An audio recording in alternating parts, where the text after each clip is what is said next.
আপনি একটা YouTube channel তৈরি করলেন। আমাদের দেশে কিন্তু অনেক চ্যানেল এখন লক্ষাধিক টাকা রোজগার করছে ইউটিউব থেকে। অনেক ব্যক্তিগতভাবে একটা চ্যানেল করে একজন ব্যক্তি, সে বিশেষ কোনো বড় হাউজে কাজ করে না, কিন্তু সে কয়েক লক্ষ টাকা প্রতি মাসে রোজগার করে। আমার প্রশ্ন হলো, আপনাকে যদি 1 লক্ষ টাকা রোজগার করতে হয় এবং এমন একটা কোম্পানি তৈরি করতে হয় বা এমন একটা বিজনেস সৃষ্টি করতে হয় যেই বিজনেস থেকে আপনি বৈধভাবে সব সরকারি বা রাষ্ট্রীয় নিয়ম মেনে আপনি বিজনেস করে প্রতি মাসে 1 লক্ষ টাকা প্রফিট করবেন, তাহলে আপনাকে কত টাকা ইনভেস্ট করতে হবে এবং কেমন বিজনেস করতে হবে এবং সেখানে কি পরিমাণ সময় শ্রম ইনভেস্ট করতে হবে। তার বিপরীতে ইউটিউবে কিন্তু আসলে বেসিক্যালি আপনার কোনো ইনভেস্টমেন্টই নেই। আপনি বলতে পারেন আমি তো ক্যামেরা ব্যবহার করি, কম্পিউটার ব্যবহার করি। এই পণ্যগুলো এমন যে আপনি ইউটিউবিং না করলেও এগুলোর আবেদন আছে, অর্থাৎ কম্পিউটার ইউটিউবের জন্য না, কম্পিউটার আপনি অনেক কাজে ব্যবহার করতে পারেন। আবার বিষয়টা এমন না যে আপনার কম্পিউটার বা আপনার ক্যামেরা এগুলো ভিডিও তৈরি করার কারণে একটু একটু করে ক্ষয়ে যাচ্ছে বা একটু একটু করে শেষ হয়ে যাচ্ছে, অর্থাৎ এই পণ্যগুলো আসলে আপনার থেকেই যাচ্ছে। তো সেই হিসাবে ইউটিউবে ওইভাবে কোনো বড় ধরনের ইনভেস্টমেন্ট নেই। তাহলে আপনি কেন ক্রিয়েটিভিটি এখানে অ্যাপ্লাই করবেন না? আপনি কেন আরও সৃজনশীল হবেন না? আরও কেন সুন্দর করে কাজ করবেন না? একটা বিজনেস করে কিন্তু সফল হতে হলে অনেক শ্রম, অনেক টাকা, অনেক কিছু ইনভেস্ট করতে হয়। সেখানে ইউটিউবে একটু ক্রিয়েটিভ হলে, একটু দক্ষতা থাকলে আপনি অল্প দিনেই কিন্তু একটা বড় ধরনের সাফল্য অর্জন করতে পারেন। সুতরাং কেন এখানে আপনি একটু প্রফেশনালি একটু ভালো করে কাজ করবেন না? তো আমার মনে হয় যে আপনারা যদি এই বিষয়গুলো একটু ভালোভাবে জেনে, ভালোভাবে স্টাডি করে তারপর কাজ করতে নামেন, তাহলে কেউই নিরাশ হবেন না, কেউই এখান থেকে হতাশ হবেন না।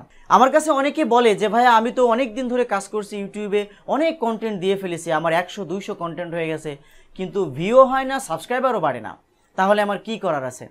আমি এই ধরনের চ্যানেল যা দু একটা দেখেছি, সেখানে দেখেছি চ্যানেলের নিশ কন্টেন্ট বলে কিছু নাই। অর্থাৎ একই চ্যানেলে সে কখনো ব্লগ তৈরি করছে, কখনো টিউটোরিয়াল তৈরি করছে, কখনো একটা খাবার খাইতে মন চাইছে সেটা ভিডিও করে দিচ্ছে, কোথাও বেড়াতে গেছে সেটা ভিডিও করে দিচ্ছে। তো এই ধরনের চ্যানেল আসলে সাকসেসফুল হওয়া সত্যি খুব কঠিন। আমি একটা বাংলাদেশি ইউটিউব চ্যানেল দেখেছি যে শুধুমাত্র ট্রেন ভিডিও করে, অর্থাৎ বিভিন্ন লোকেশন থেকে যখন ট্রেন লাইন দিয়ে ট্রেন চলে যায় সে ওই দৃশ্যটা ভিডিও করে। তো একটা ট্রেন সামনে দিয়ে আসবে, এদিক থেকে চলে যাবে, যদি দুপাশ থেকে ভিডিও নেওয়া হয় তাহলে সব মিলিয়ে 2-3 মিনিটের একটা সময় তৈরি হয়। তো সে কী করে, এই ভিডিওটা করে এবং এটা আপলোড করে, এবং 1 বছরের মধ্যে সে, আমি দেখেছি প্রায় 80,000 প্লাস তার সাবস্ক্রাইবার হয়ে গেছে। আমি এমন অনেক ইউটিউব চ্যানেল দেখেছি যারা শুধুমাত্র মাছ ধরা ভিডিও করে, গ্রামে থাকে এবং গ্রামে বিভিন্ন জায়গায় জেলেরা মাছ ধরে, নদীতে, পুকুরে, এই মাছ ধরার দৃশ্যগুলো ভিডিও করে, এবং এইটা থেকে কিন্তু এটা বিদেশিরা দেখে প্রচুর, এবং সেই চ্যানেলগুলো সফল। আবার আমি এমন অনেক চ্যানেল দেখেছি যে শুধুমাত্র স্ট্রিট ফুড নিয়ে কাজ করে। আমার নিজেরও একটা স্ট্রিট ফুড আছে, ফুড ভিডি নাম করে একটা স্ট্রিট ফুড আছে। বিভিন্ন রাস্তায় যে খাবার বিক্রি হয়, তৈরি হয়, সেইগুলো ভিডিও করে এবং আপলোড করে। দেখুন, এই চ্যানেল কিন্তু একটা সুনির্দিষ্ট কন্টেন্ট নিয়ে কাজ করছে, এবং আপনারা দেখবেন চ্যানেলের ভিডিও সার্চ থেকে ভিউ হয় কম, সাজেস্টেড ভিডিও থেকে কিন্তু ভিউ হয় বেশি। অর্থাৎ এই রিলেটেড ভিডিও যখন অন্য কেউ দেখবে তখন আপনার ভিডিওটা সাজেশনে চলে আসবে, সেখান থেকে কিন্তু আসলে মানুষ দেখে। মানুষ সার্চ করে সত্যি খুব কম দেখে। তো যখন এই সাজেশন ভিডিওতে যাবে আপনার ভিডিও, যদি একটা চ্যানেল হয় শুধুমাত্র স্ট্রিট ফুড নিয়ে, দেখবেন যে সেই চ্যানেলে 100টা ভিডিও আছে স্ট্রিট ফুড নিয়ে। তো বিশ্বব্যাপী স্ট্রিট ফুড নিয়ে অসংখ্য চ্যানেল আছে, ভারতে বা অন্যান্য দেশে প্রচুর স্ট্রিট ফুডের চ্যানেল আছে। যখন অন্য কেউ একটা স্ট্রিট ফুডের ভিডিও দেখবে তখন আপনার ভিডিওটা ওই রিলেটেড ভিডিও হিসেবে ডান দিকে কিন্তু সাজেশনে দেখাবে। তখন কিন্তু আলটিমেটলি আপনার থাম্বনেল যদি ভালো হয় তখন কিন্তু ওই ভিউয়ার আপনার ভিডিওতে চলে যাবে, আপনার ভিডিও দেখবে এবং ভালো লাগলে সাবস্ক্রাইবও করবে।